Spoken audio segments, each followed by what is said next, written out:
The universe is one functioning being, one functioning thing that reflects the absolute emptiness of pure being. So you're both, right? You are both that which is expressing life and life itself. There's no division between the two. I want you to just try a little test today.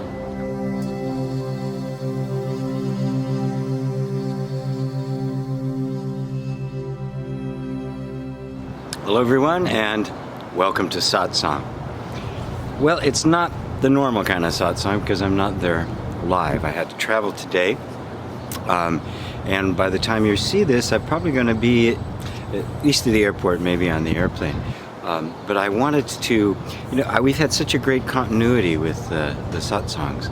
I didn't want to cancel it just because I couldn't be there live. So I figured I'd make this video instead. So I got early in the morning. It's early in the morning here in New York. As you can see, it's kind of cold.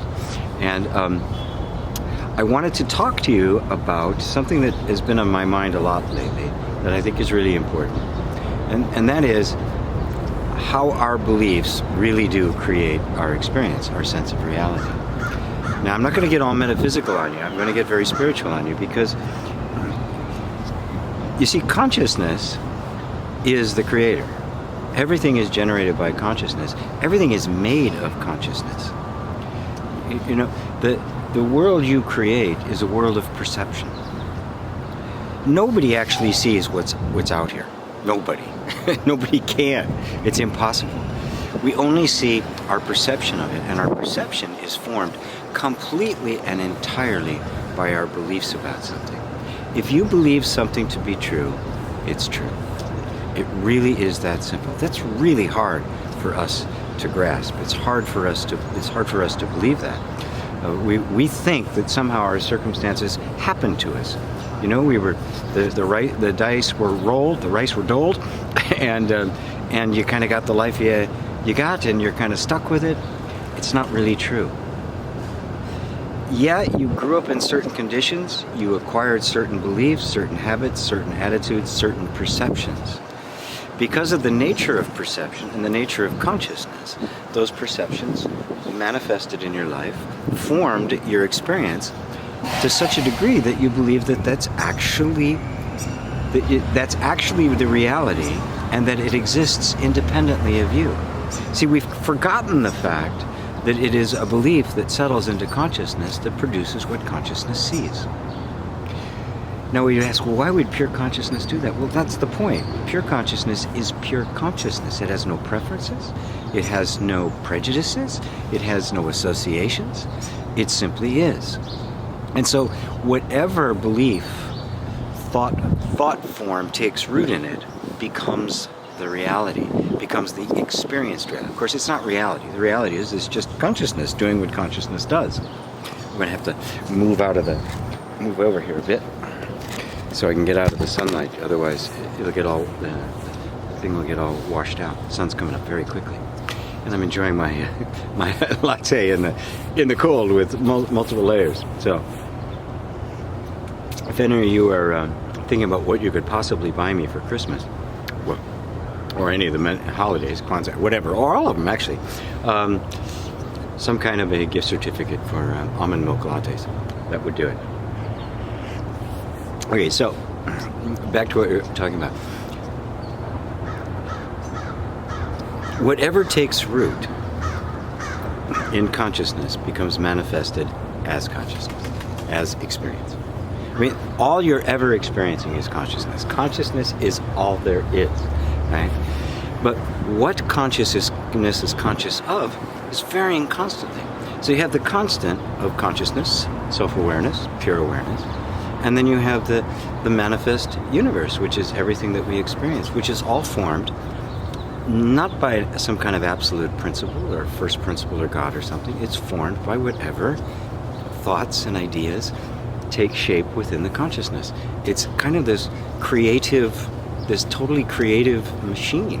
It's not a machine, it's self-aware, but it's this totally constantly creating thing. So all of this is the manifestation of consciousness, but all of it. It's not just, well, there's me here and I'm going to have an intention, I'm going to visualize something and it's going to manifest. The visualization, me here, the intention are all the manifestation. It's not that you have an intention and then it manifests.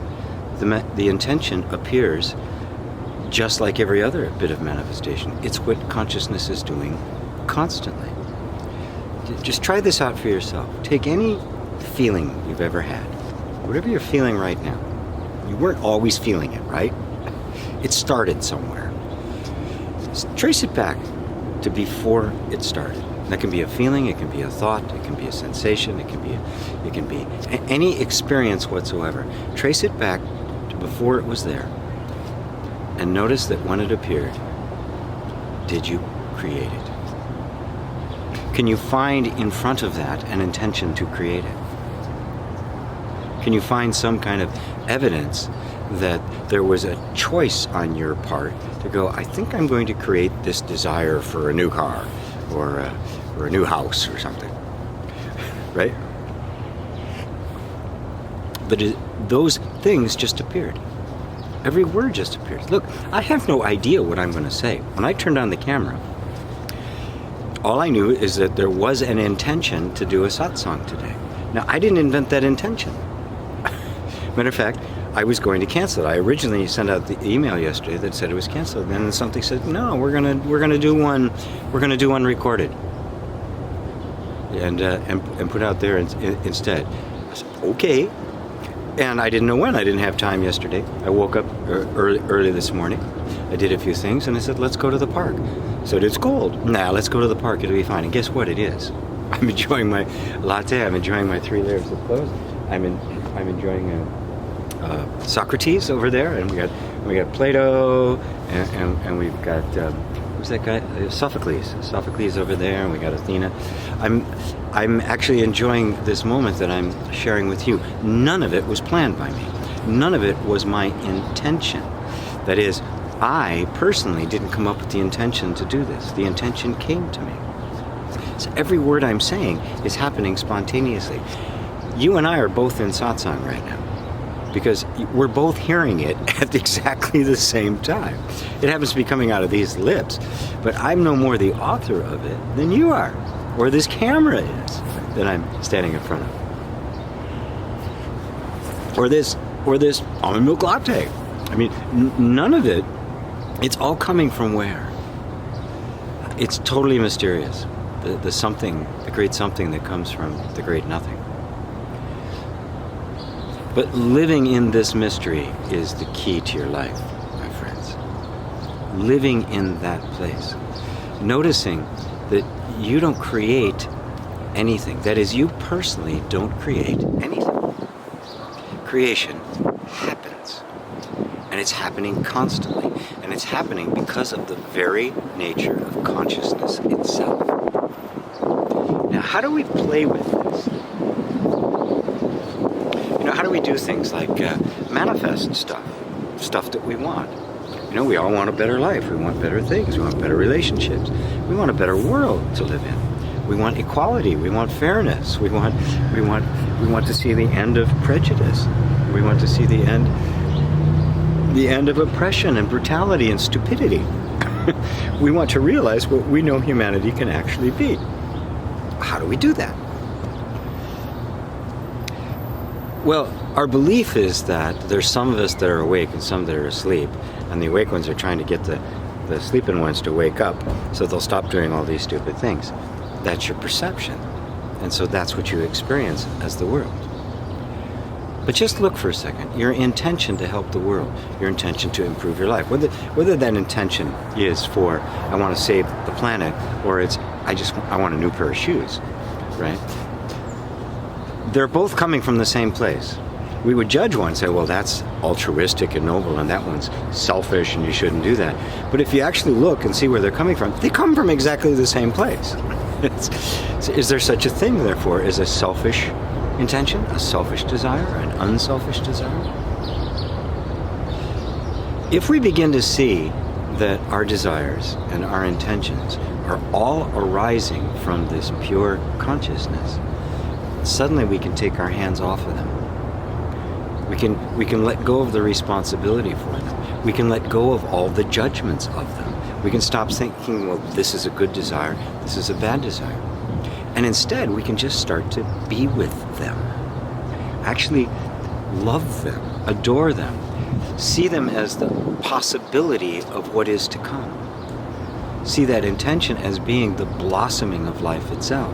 Not my intention to make something happen for me, but life's intention to make something happen for life. Because that's what life does. And I'm just kind of participating in it. In fact, you could see that everything about me, everything about you, is nothing but this intention of consciousness. When you look really close, you can't even find me here. All you can find is this beautiful functioning of consciousness. Not that I'm so beautiful. Functioning is beautiful, right? You know, sometimes it looks better than other times, right? But the functioning is identical. Oh, this is so precious to get. This is so precious to realize. Because once you do, you completely surrender into this incredibly beautiful flow of life. Life becomes this infinite river that never stops flowing. And you're riding in it. And you're in the river, and you're of the river, and the river's in you, and you are the river, and it doesn't matter what angle you look at, it all comes out to be the same thing. A single functioning universe. The universe is one functioning being, one functioning thing that reflects the absolute emptiness of pure being. So you're both, right? You are both that which is expressing life and life itself. There's no division between the two.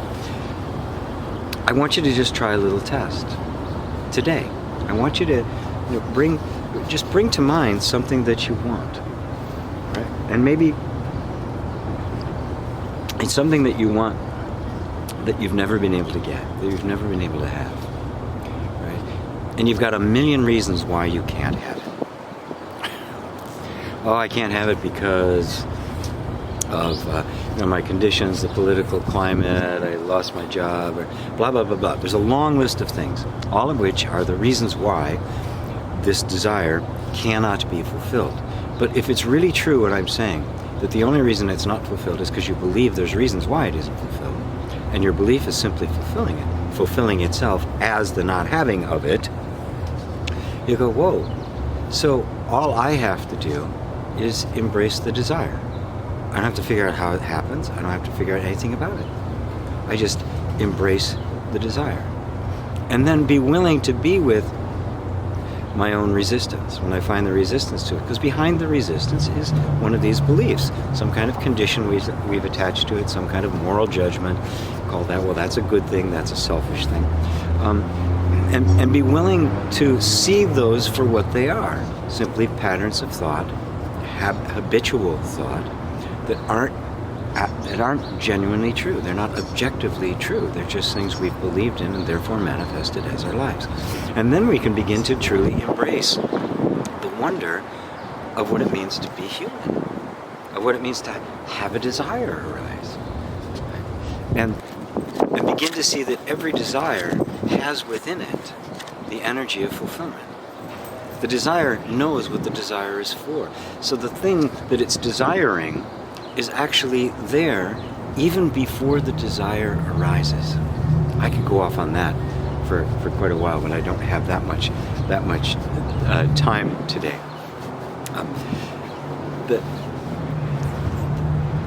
All of the desire arises out of this empty place, and yet at the same time the place isn't empty. Right? It's almost as if the thing exists before the thing exists. You know? It's like when you're about to say something and the words don't come until you actually start speaking, but at the same time there's like this formless impulse to speak, like something wants to be spoken, and then you find out what it is after it's being spoken, just like I'm doing now, just like I do all the time. Actually, find out what it is that had the intention of being spoken as you're speaking it, yet you feel it, isn't it? In Sanskrit, they call that shunyata, which is translated as emptiness most of the time. But the more figurative definition of it is a pregnant emptiness. It's not a blank emptiness. It's like something is about to be born, right? But you don't know what it is yet. But it can't be born unless it already existed. But it doesn't exist as a form in time. It exists simply as what? It's totally mysterious. I can call it the impulse of creation of all existence. You can call it the womb of Buddhas, the womb of all of the universe. You can call it the Divine Mother. Pick a name. They're all good, right? They're all pointing at this experience that all of us have every single moment. Your life is that. It's time to drop the idea that somehow there's life and then there's you. There's the universe and then there's you. There isn't two. There's only one of us. And that one is expressing itself in a gazillion different forms. So you are both the one and the many simultaneously. Well, chew that over. Maybe you'll have questions for me next week. I will be doing this next week. And by the way, I have created an account and a page on Patreon. Many of you don't know that everything I do here is done by myself and my business partner, my friend, Evan. We do all the video recording, the video editing. I do the graphics, all of the emails, all the setting up of the technology, all of the audio recording. Absolutely everything you see is being done by the two of us, and every bit of it is also coming out of my pocket personally. I have not taken any money out of the MasterHEART Institute since I started. It's all just come out of my savings and what money we make from the courses. I'll put back into it. So I've created an account, a place on Patreon, where I'm inviting those of you that can to donate, to help support this, to help pay for the infrastructure and the camera and all this stuff. And what it'll really do is will free up my time to do more content, more satsang, more courses, more of the important stuff, and less time spending hours doing it. Like this right now, it's about 18 minutes long. I'm going to go back now, and it's going to probably take me an hour to put it all together, edit it, and render it. Then I got to put it up. I got to make it available. I got to put out an email. So for this 18 minutes, it's probably about 3 hours worth of work for me.